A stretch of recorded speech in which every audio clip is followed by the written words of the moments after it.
What's up, Internet? I'm Mike Smith, and today I want to touch on a subject that's very controversial, the topic of women showing off their body, whether it be for a photo shoot, a fitness ad, a movie, or simply to post a booty pic to Instagram. What's acceptable? What's taking it too far? What kind of judgment do these women face for deciding to show off some skin?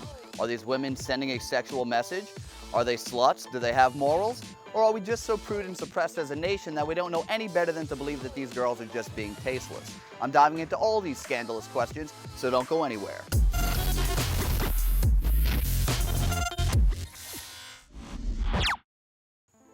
I was born in 1986, raised here in the United States in a conservative Christian home. Sundays always involved starting your day with church, which for me was only exciting because that meant bagels and cream cheese at my favorite deli after having to sit through a boring 2-hour sermon. My mom and dad taught me and my sister what was right and what was wrong.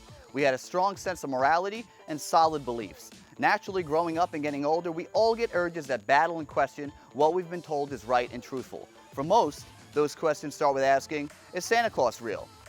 How does the tooth fairy know I lost a tooth? Where do we come from? And finally, the big question of them all, what is sex? Unsurprisingly, as human beings, we develop sexual urges. We discover what makes our pee-pees tingle and vaginas mingle. It's natural and as organic as your overpriced food from Whole Foods. Back in the day when I myself started getting these urges, I really had no idea what it meant. The internet was nowhere near as big as it is today, and imagining what sex looked like meant turning your head sideways to try and make out what was happening on the scrambled porn channels. I'll never forget when Titanic was released in 1997. I was 11 years old, and my friend had went to see the movie with his parents. He told me that there was an incredible scene with a beautiful girl lying on the couch, and they showed her boobs. I remember going home and begging my parents to go see the movie with my friends. Unfortunately, someone had already warned them about this epic titty scene, and I was forced to wait for the movie to come out on VHS. This way, I would be forced to sit down with my parents so they could fast forward the only scene I was interested in watching.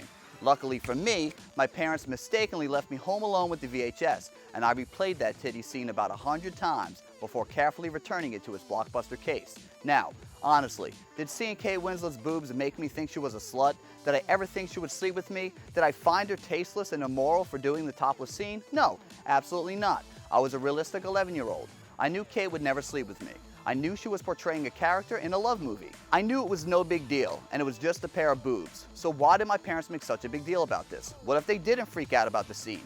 Would I have been less obsessive with wanting to see it? I think so. I don't blame my parents for their decision. They were just following what they had learned and thought was best for me. It's no coincidence that they grew up in the United States as conservative Christians who believe that a sexually repressive society would lead to fewer unplanned pregnancies, fewer sexually transmitted diseases, and the high probability that their son would turn out to be an angel who saved his virginity for marriage. Unfortunately, none of this is true. When you examine the other countries that embrace comprehensive sexual education, pro-gay legislation, have nude or topless beaches with legal adult entertainment, these tend to be countries with much less sexual dysfunction when compared to the United States. It's no wonder movements like Free the Nipple are growing in size, and people are slowly starting to realize, oh hey, it's just a nipple.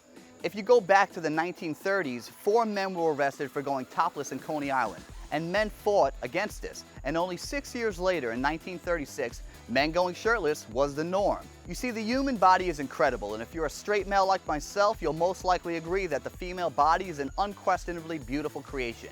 However, women who decide to show off their body are more often judged negatively by others and considered tasteless, demoralizing whores. Now, why does a female who works hard to achieve her body and finally builds up enough confidence to show it off in the thong bikini have to be considered an attention-craving whore? Our country is filled with body dysmorphic disorder, anorexia, bulimia, depression, anxiety, and do we know why? I've personally worked with hundreds of people who would never be caught dead in a bathing suit, let alone a revealing photo shoot. Most of the negativity I hear comes from the mouths of people who are too insecure with their own bodies.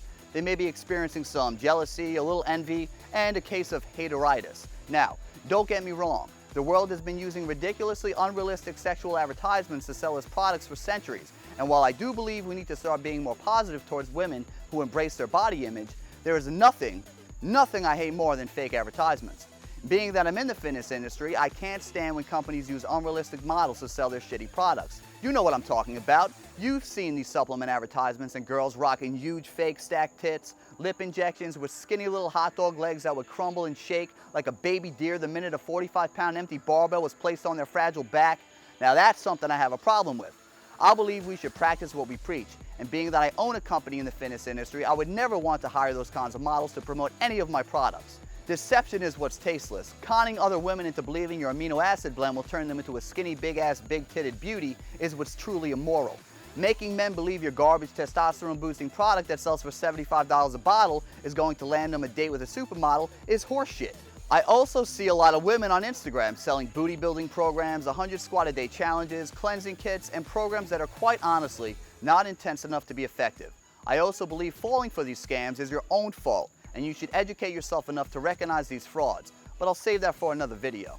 Most people in the fitness industry would be completely accepting of a female competing in an NPC bikini competition, which basically involves getting into a little itty-bitty bikini, prancing around on stage under bright lights, and being judged on your body. Those same people who give a thumbs up to this sport would point fingers at the girl who doesn't compete, but enjoys working out and showing off her progress on social media. I've heard this girl called an attention whore, but the girl leaning over on the stage popping her booty out for the judges is considered a respected athlete. Why can't we respect both of these women and discuss some options to make this a positive journey for both of these females? I've always felt that helping others succeed can be your greatest success. So with that being said, I believe if you're a female who has hundreds of thousands of followers because of the way you look, you should probably help give back some useful information. Share your story, show your transformation, be real with your followers, show people that you have everyday problems and explain how you deal with them. If you're going to sell training programs or promote supplements, make sure that they're programs that are effective and supplements you've actually used and enjoy. Now, you don't need to do any of this. It's simply a suggestion. I just don't want you to be another one of those girls with baby deer legs and a genetically large ass using hashtags like squat booty and peach gang. Be real with yourself and your followers if you want to be respected. If you're a female who just posts sexy photos all day and never offer any advice, don't be surprised when most, if not all, your attention comes from men who want to sleep with you. However, we as men need to realize that because a female is posting sexy photos, it doesn't mean she wants to sleep with us. Don't get mad when she doesn't answer your DMs, and don't call her a whore because she's not interested in meeting you. I think the biggest takeaway from watching this video is to recognize that your body image is not an important indicator of self-worth. You aren't better than anyone else because you have a six-pack, big boobs, and a curvy ass. There is no reason to hate on other women who enjoy modeling as a hobby or a job. Recognize that taking sexy photos doesn't make you a slut. Sleeping with every guy in your gym makes you a slut. Let's all reevaluate ourselves before we judge others and recognize when we're acting jealous or hateful and turn that hate into motivation to become a better human being. If you like this video, I'd greatly appreciate it if you shared it, click the like button, and leave a comment below. You can check out my company's website at neverquitperformance.com. We have an entire apparel series dedicated to spreading our informative, uplifting vibes. Uplift is our brand of new series of apparel that promotes a positive body image and motivating style. Thanks for watching, and don't forget to click the subscribe button to see my future videos. Later. Down.